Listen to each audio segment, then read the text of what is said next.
Good evening, everyone. I'm Alma Angeles, and you're watching Eagle News International. Let's get on straight to the news. President Vladimir Putin stated that Russia does not need to use nuclear weapons to achieve victory in Ukraine, signaling that the conflict, Europe's deadliest since World War II, is unlikely to escalate into nuclear war. Since ordering troops into Ukraine in February 2022, Putin has mentioned several times that Russia would resort to nuclear weapons if necessary for self-defense, comments the West has criticized as nuclear saber rattling. During the plenary session of the St. Petersburg International Economic Forum, moderator Sergei Karaganov, a prominent Russian analyst, asked Putin whether Russia should use nuclear threats against the West over Ukraine.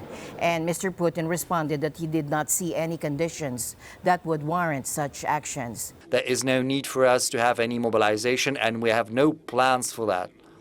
The mobilization cycle we had when we called up to 300,000 people, it happened. But last year, without any mobilization, on a voluntary basis, our men, true patriots of the country, volunteered to the draft centers, and the number of those people stood at more than 300,000 people. Those who volunteered last year. This year, starting from the beginning of the year, the draft centers have seen an influx of more than 160,000 people. On a daily basis, there's another 1,000 volunteers coming to the draft centers and signing the contracts. We see what the Russian character is, what's the character, the spirit of a Russian citizen involves. When we fully understand that, when we see it, then we see that we do not have any need for nuclear weapons to achieve final victory. Meanwhile, U.S. President Joe Biden has eased some restrictions on Ukraine's use of American weaponry within Russia, leading Moscow to warn of a potential escalation as the conflict continues into its third year. On Wednesday, Mr. Putin warned that he would deploy conventional missiles within striking distance of the United States and its European allies if they permitted Ukraine to use long-range Western weapons to strike deeper into Russia. In a press conference in Paris, President Volodymyr Zelenskyy said that his legitimacy comes from the Ukrainian people, unlike Russian President Vladimir Putin. President Zelenskyy's legitimacy is recognized by the people of Ukraine. Our people are free. Putin's legitimacy is recognized only by comrades of Putin, according to Zelenskyy.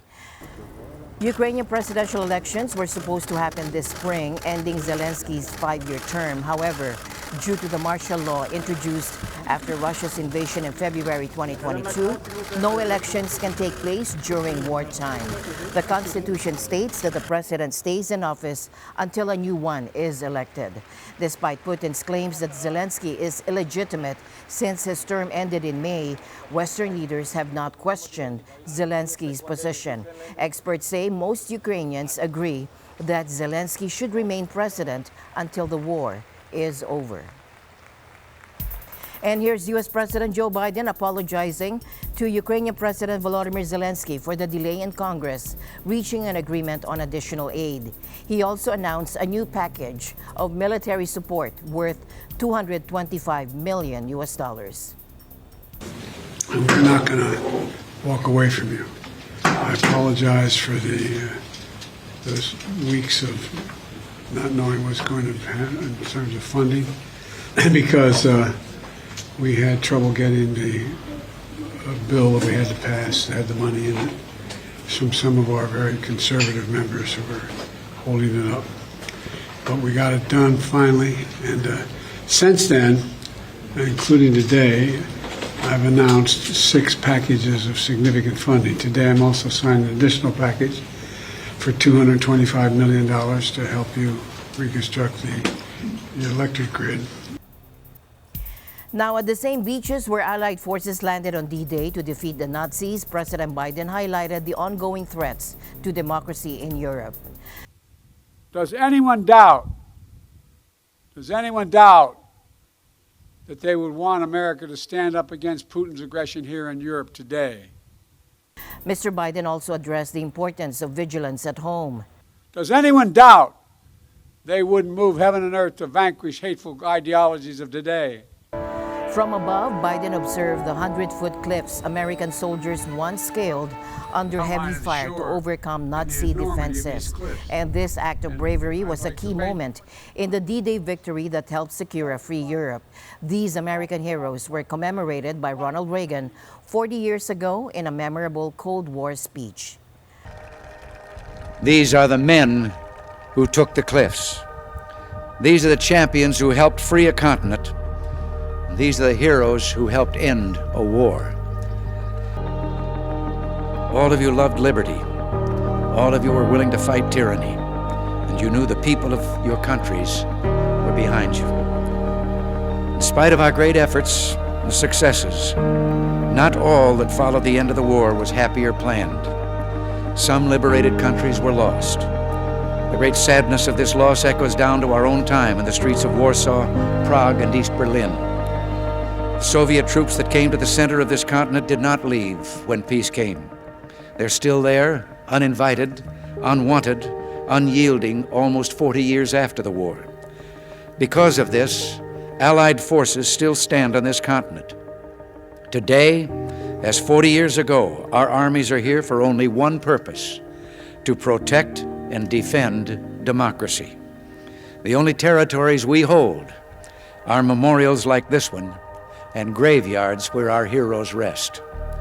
President Biden emphasized that while those soldiers are gone, their mission and legacy continue to inspire us.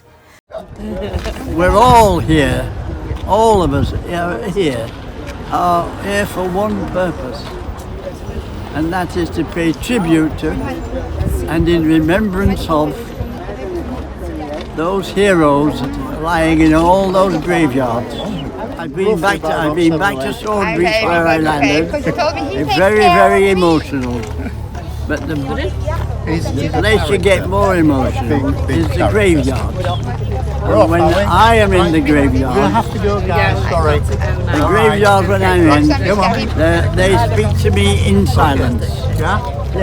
Before the D-Day? I was never frightened. I was too young. I was 19, too young to be frightened. And I never was, but I was scared once in a while.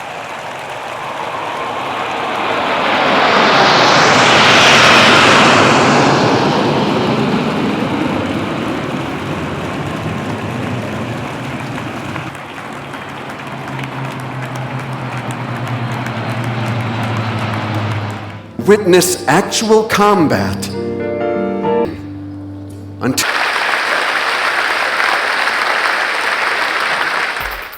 And let's take a look at the latest tension between China and the Philippines in the West Philippine Sea.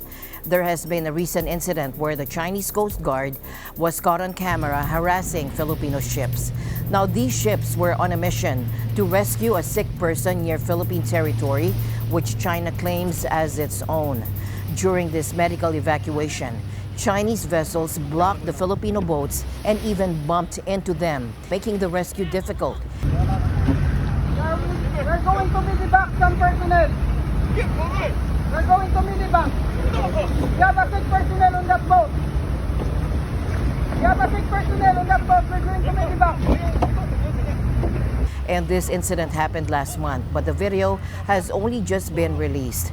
The Philippines has called China's actions barbaric and inhumane.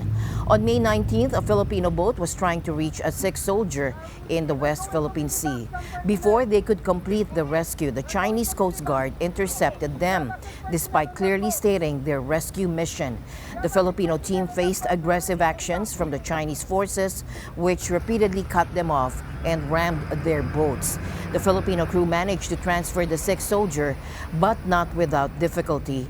The Chinese Coast Guard continued to harass them deliberately, making the situation more dangerous. The Philippines strongly condemned the behavior. China, instead of apologizing, blamed the Philippines for not informing them in advance about the medical evacuation. They claimed that prior notice would have allowed for a smoother operation, but accused the Philippines of using such missions to strengthen their hold on the disputed reef. China's position on the issue of Renaijiao is clear. If the Philippines reported to China in advance, China may allow the Philippines to send necessary living supplies to the grounded warship and evacuate relevant person. But the Philippines should not use it as a pretext to send construction materials to the grounded warship so as to permanently occupy Renaijiao. Next one, please. The disputed area, known internationally as Second Thomas Shoal and called Ayungin Shoal by the Philippines, is within the Philippines' exclusive economic zone, about 100 nautical miles from their coast. Despite international law siding with the Philippines, China insists on its territorial claims based on historical maps. The Philippines has maintained a presence at Ayungin Shoal since 1999 by grounding a ship there to keep China at bay. The sixth soldier was part of the team guarding this ship, and China has also been trying to block supplies from reaching these soldiers, making the situation even more difficult. And scorching temperatures broke early summer records in the western U.S. as the region's first major heat wave of the year began to ease slightly on Friday. Millions in California, Nevada, Arizona, New Mexico, and Texas have been under excessive heat warnings this week. While accustomed to heat, climate change has intensified weather patterns, making this heat wave historically early.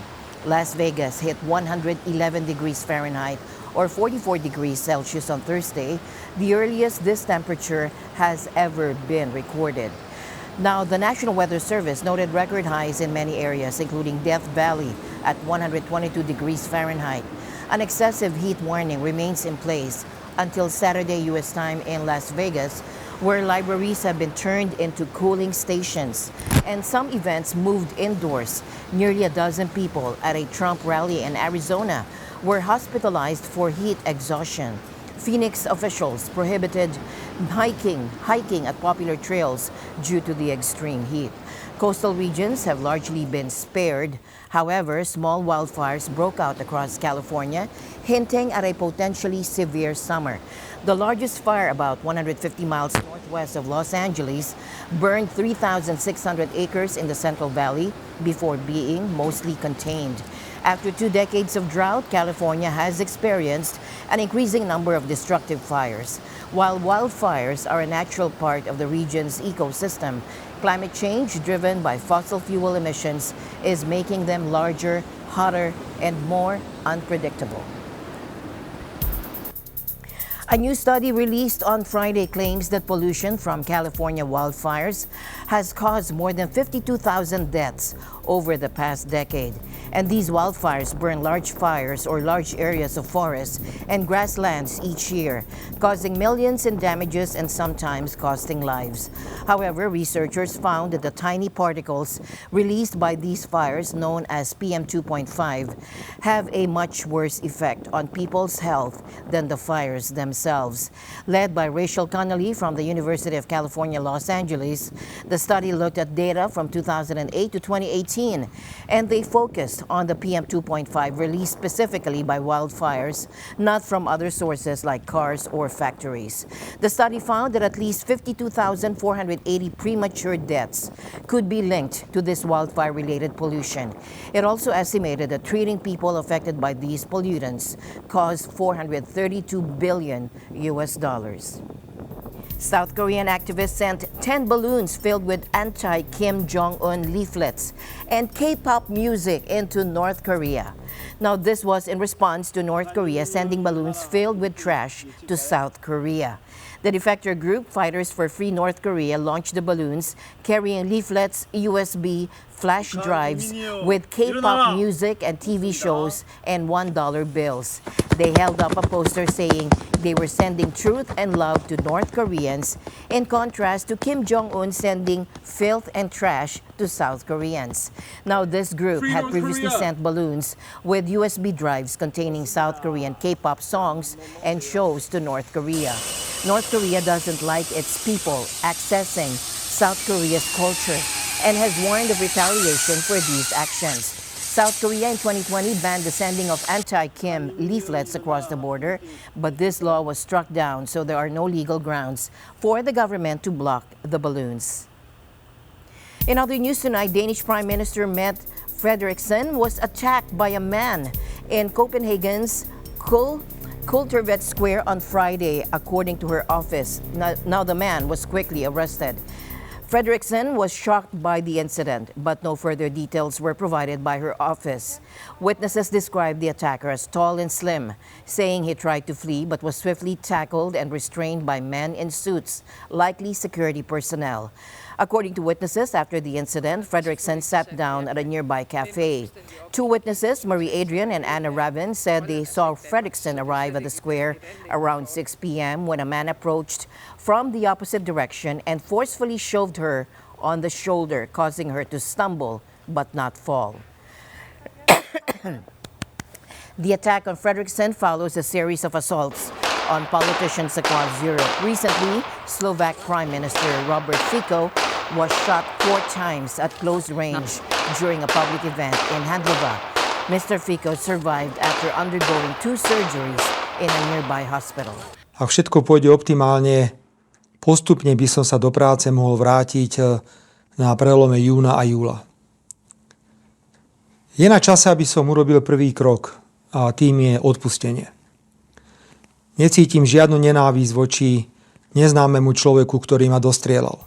And now we turn our focus more to interesting stories. Here's our correspondent at large, Thomas I. Likeness, with reports of a medical crisis in Ireland, a fascinating scientific breakthrough in France, and some unique trends emerging in both London and Australia. Can you give us a closer look at these stories, Thomas?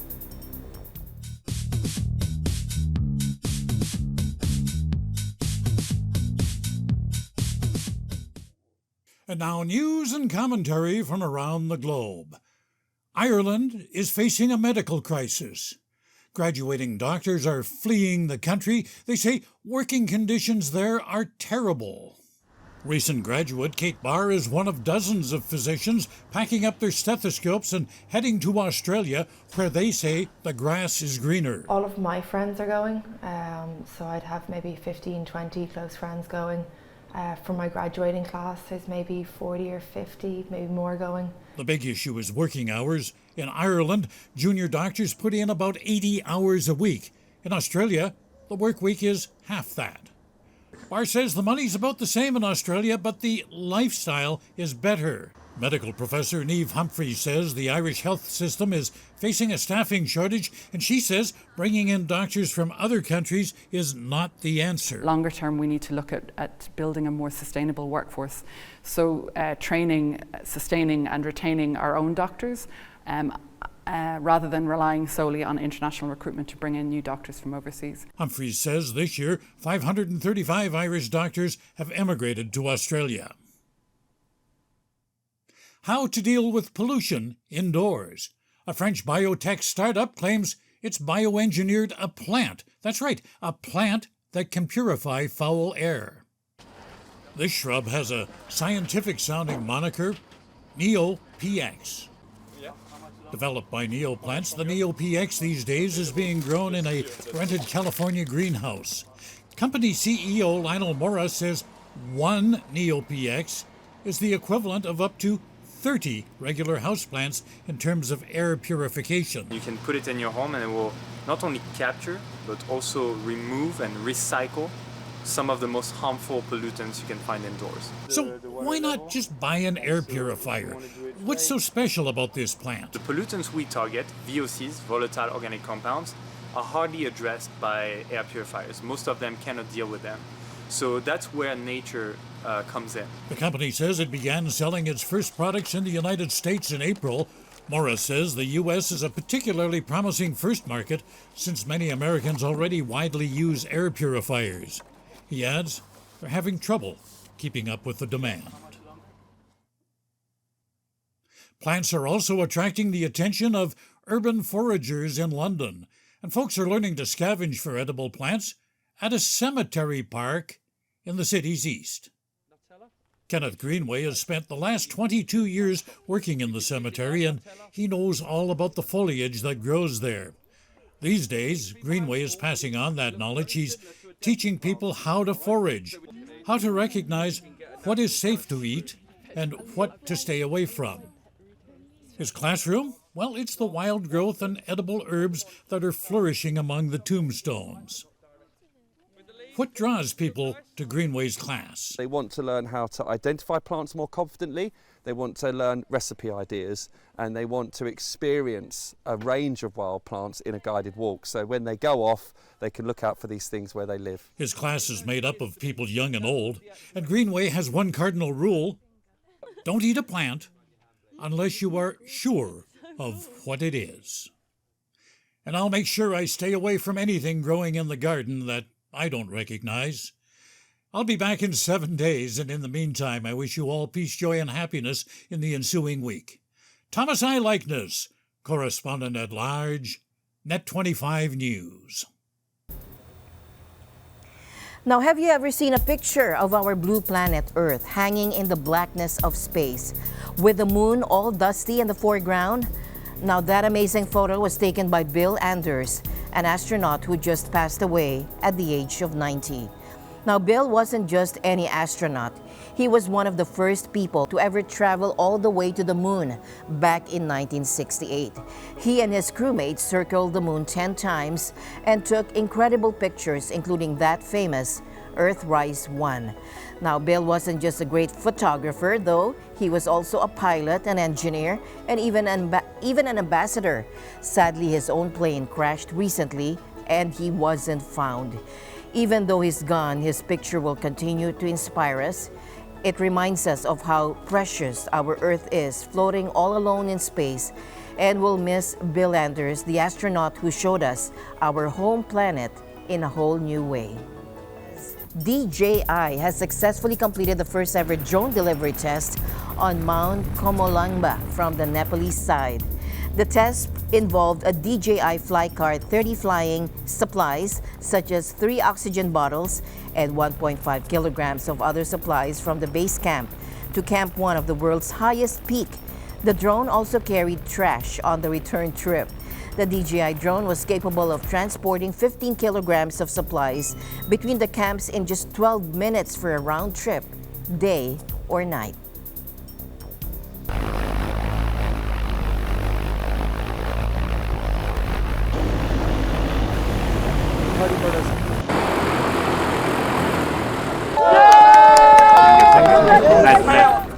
As always, I'll end the day on a thoughtful note.